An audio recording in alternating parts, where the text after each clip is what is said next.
My mother caught the leaving disease in the summer of '96. I was 9. She kissed me on the cheek, bent down and did the same to my older brother in his wheelchair, walked past her crying mother-in-law and got in the car with that man. She didn't say when she'd be back. My father pulled back the lace curtains and watched her drive off, silent. I remember it was a Friday. My mother had waited till the short bus had dropped off my brother and me from school. My grandma was over, like she always was, and she stood by the back door looking out over the cornfields, blowing cigarette smoke through the screen. My father was in the bedroom when my mom sat us down in the living room and said she was going away for a while, and that she loved us. She tried going into a speech about how people change as they get older, but none of it made sense. She kept saying she loved us, and said it more when the tears started coming down my brother's face. Then there was silence. Grandma snubbed out her cigarette, walked up to the three of us, and asked my mother, "Are you done?" My father let the women in his life do his fighting for him. While she was packing to leave, my grandma lit into my mother. She said she always knew my mother was no good, that she was weak and greedy. She asked her what kind of a woman does this, to be leaving behind a family with a sick child, no less. Mama said she wasn't leaving her boys. She said she was leaving Grandma's son. She said she'd be back to see them, but her voice trailed off, like even she didn't know if that was true. Grandma said Mama could try to convince herself any way she liked, but that she knew in her heart she was wrong, that she was breaking the vows she'd made before God, that she was coveting and lusting after another man, and that it wasn't right. And what's right, Mama snapped back. Was it right that she be locked away on this farm and only taken out on Sunday mornings so that the folks at church could pity her? Was it right that Grandma's so-called loving God saw fit to make her sit and watch her oldest boy get eaten alive right in front of her? Grandma said Mama was being selfish, and Mama said Grandma could go fuck herself. After she left, I walked out the back door, ignoring my brother's calls to come back. I stopped 300 yards out when my breathing started to quicken and the sweat on my forehead turned cold. What came out of me wasn't crying, but wailing. It felt like I was giving birth to pain out of my mouth. My cheeks hurt, I cried so hard. She was gone, and all the pain in my 9-year-old mind perceived to be in the world descended on me, and I was crippled to fight the thoughts. Like my brother with his muscular dystrophy, my body remained paralyzed while my mind worked at a breakneck pace to send me over the edge. My father found me that night before he headed into the mill for his night shift. I couldn't have been hard to find. He later said I made a sound like a wounded animal. My parents didn't fight. It was more like Mama yelled and my father took it. She yelled mostly about having to watch this disease take my brother away a little at a time. She yelled that my father worked too much, that he put his family's farm in front of her, that his mother was overstepping her bounds, and that he didn't make her feel attractive anymore. I would lie in bed at night and hear them fight. And then one night, close to the end, my father proposed that maybe she would be happier with that man. I never met that man, but I'd seen him leaving as I was getting off the bus and waiting for the hydraulic lift to lower my brother onto the uneven asphalt in front of our house. I loved my mother back then. I loved her energy and I hated her sadness. Both came on fiercely and unexpectedly. At that time, she had dark curly hair that she teased up with bangs that came down over her brows. She was short and slightly stocky, what women of that ilk like to describe as shapely. Her friends would say that she was the type of woman who loved to laugh. My grandma said she was the type of woman who liked to drink. She would try to drag my father out to the bar at night, and he would continually refuse.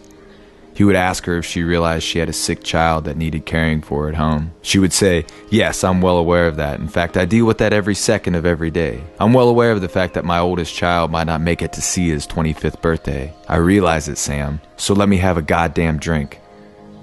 The summer that she left was the second year of my brother's automated wheelchair. My father maintained a job in a mill, all while trying to run the family farm that his father had left to him. It was how he dealt with things. He kept his head down and worked. He needed to keep the mill job because of the health insurance they offered, although they didn't cover all the treatments or the procedures or the equipment my brother needed. The folks at church had bought my brother his wheelchair. They had a pancake breakfast fundraiser in the church's fellowship hall. Neither one of my parents had said much during the breakfast, and my father hadn't been able to look anyone in the eye since then. For months after my mother left, the women from the church, the ones that were friends with my grandma, tried to help out in other ways too. On the nights that my dad worked and my grandma couldn't stay over, some of the women would take turns staying with my brother and I. My favorite was my grandma's friend Betsy. She'd come in the evenings around 8 o'clock and watch TV with us. At bedtime, I'd brush my teeth and wait for her to get done praying with my brother. Her cadence was steady and enduring, like she was trying to win God's attention through persistence. Even at that age, I remember not believing her. It wasn't that I didn't believe she had good intentions, and it wasn't that I didn't believe in God. It was that I didn't believe God was going to answer her requests the way that she wanted. My brother wasn't going to get better, and the farm wasn't going to produce what we needed it to. I'd been asking for those things since I could remember starting to pray. Then when I'd hear Betsy asking God to guide my mother to the righteous course of action, my heart would sink, because I knew she wasn't coming back.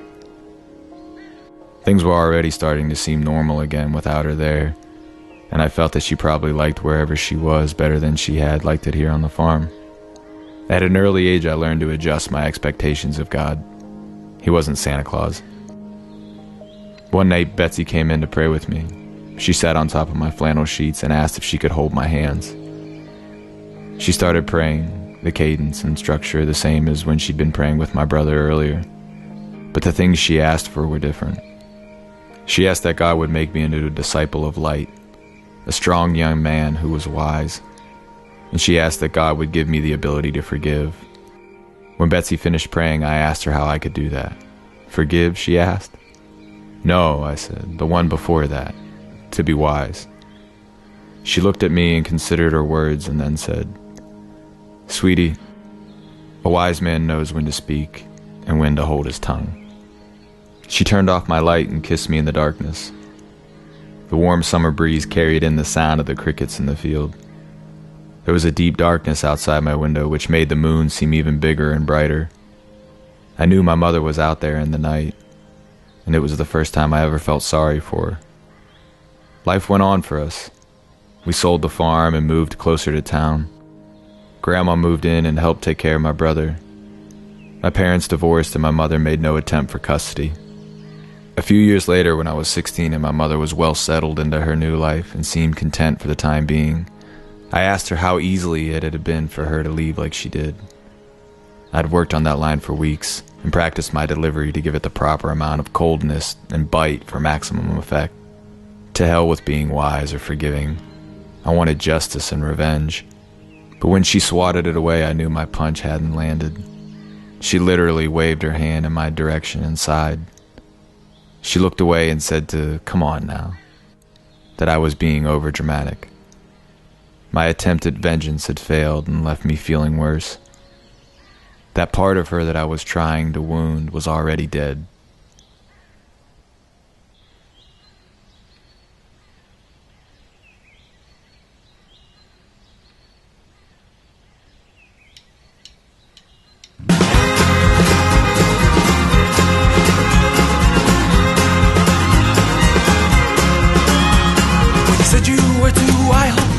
One man to own, but you ain't had nothing. Envy's rotting at your bone. Thought you gave enough, and now it's your turn to take.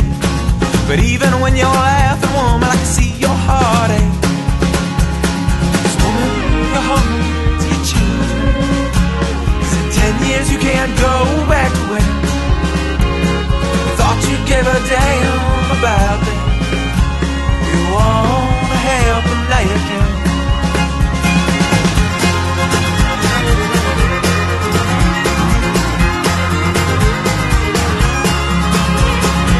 Here's something different than what was around. Now you're turning your children better, woman. Stop tearing your house down.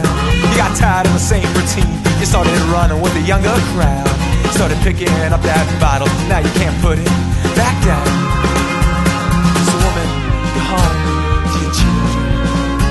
'Cause in 10 years you can't go back to when they thought you gave a damn about them. Oh, you wanna help them, now you can. I said you wanna help them, now you can.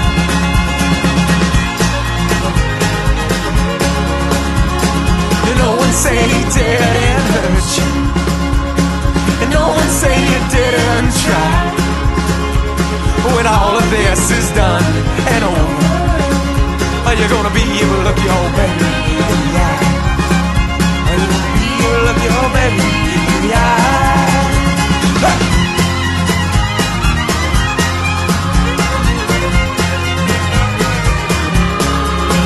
I see you wanting something different, something with a brand new taste.